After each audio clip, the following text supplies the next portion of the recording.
মানে তুমি তোমার মেয়েকে মানুষ করতে পারো? কোথায় কোথায় কি কি করেছে কেউ জানে না।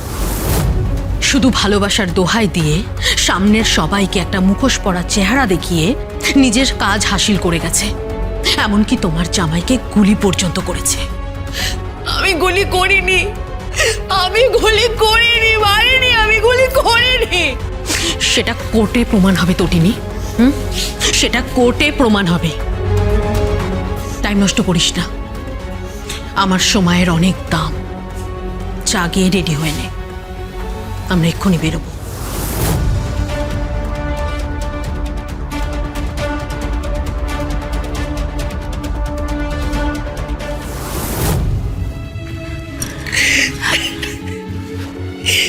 আমি কিছু বুঝতে পারছি না মা। ওদের না স্কুল আছে, ওরা স্কুলে যাবে। আমি স্কুলে যাব না। কেন? আমি স্কুলে যাব না, কারণ কারণ সব ফ্রেন্ডসরা বলছে কিলারের মেয়ে, কিলারের মেয়ে। তারপর টিচারও সব বলছে, ভালো করে কথা বলছে না। আমার বিহেভিয়ার কেমন চেঞ্জ হয়ে গেছে। সবাই আমাদের কেমন করে যেন দেখে।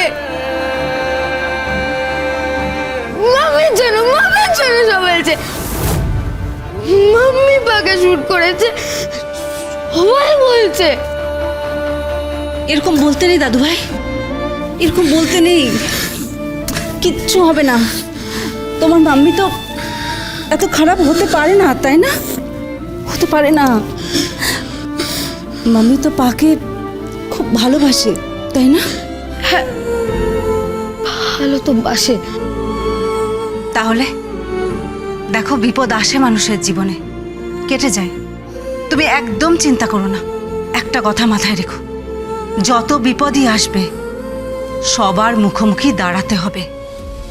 তোমার পা কি শিখিয়েছে? আমি ভয় করব না।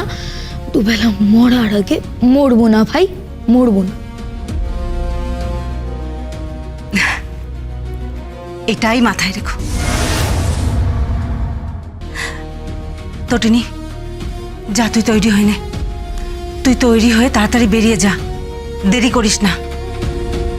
ক্লায়েন্ট অ্যাডভোকেট যাই হোক, নন্দিনী যে তোর পাশে দাঁড়িয়েছে এটাই যথেষ্ট। যাচ্ছি মা, যাচ্ছি। তোমরা চলো, চলো।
মাহিন ছিল ওখানে। মাহিন জানতে পারে, মাহিন সবটা জানতে পারে। মাহিন ছিল। আমি তো কতবার বলছি আমি, আর আমি সত্যি বলছি, আমি খুনটা করিনি। এভাবে বারবার কেন আমাকে ইন্টারোগেট করা হচ্ছে? কেন? কেন করা হচ্ছে? আর আমি পারছি না, আমি মেন্টাল প্রেশারটা নিতে পারছি না, আমি আর পারছি। আপনারা ওকে এইভাবে ডিস্টার্ব করতে পারেন না। কেসটা তো এখনো কোর্টে আছে। আপনারা কেন বলুন তো বারবার ওকে বিরক্ত করছেন? আপনি ওর আইনজীবী ঠিক আছে, কিন্তু আমাদের তো কাজটা করতে দিতে হবে। সকলের সামনে গুলি করলো, সকলের স্টেটমেন্ট দিল, আর আপনি এখন এমন ভাব দেখাচ্ছেন যেন উনি ভাজা মাছটা উল্টে খেতে জানেন। তুই কিন্তু ইল বিহেভ করছিস পরশুরামের মিসেসের সাথে। বেশ করছি। ও আমার কলিগকে গুলি করেছে, তাই বেশ করব। বাবা, হঠাৎ দরদ একেবারে উতলে উঠলো। এই মায়া, ঠিকভাবে কথা বলো। স্টপ ইট, তোমরা একদম চুপ করো। বলরাম, তুমি চুপ করে থাকো। চুপ করে থাকবো স্যার, কিন্তু একটা প্রশ্নের উত্তর আমাকে শুধু দিন স্যার। কি? তটিনী দেবী, একটা কথা আপনারও জানা উচিত আর আপনার আইনজীবীরও জানা উচিত। কি? যে রিভলভারটা পাওয়া গেছে সেটা যে তটিনী দেবীরই রিভলভার, আর উনি সেটা ক্যারি করেছেন, এটার কি প্রমাণ আছে?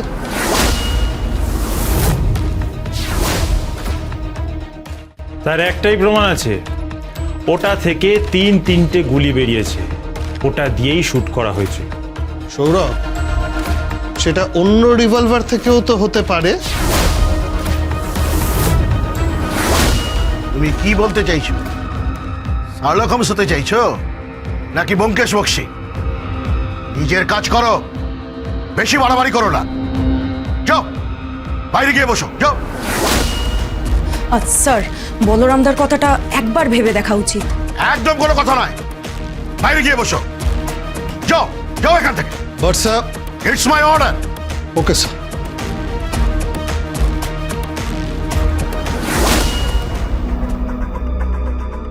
আমি বলছি, আপনাকে ফাঁসানো হয়েছে।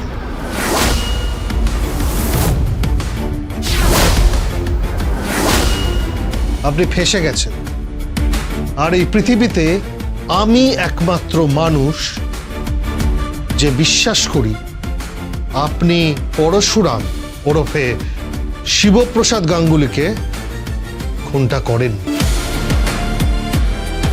ইনফ্যাক্ট খুন করতে পারেন না।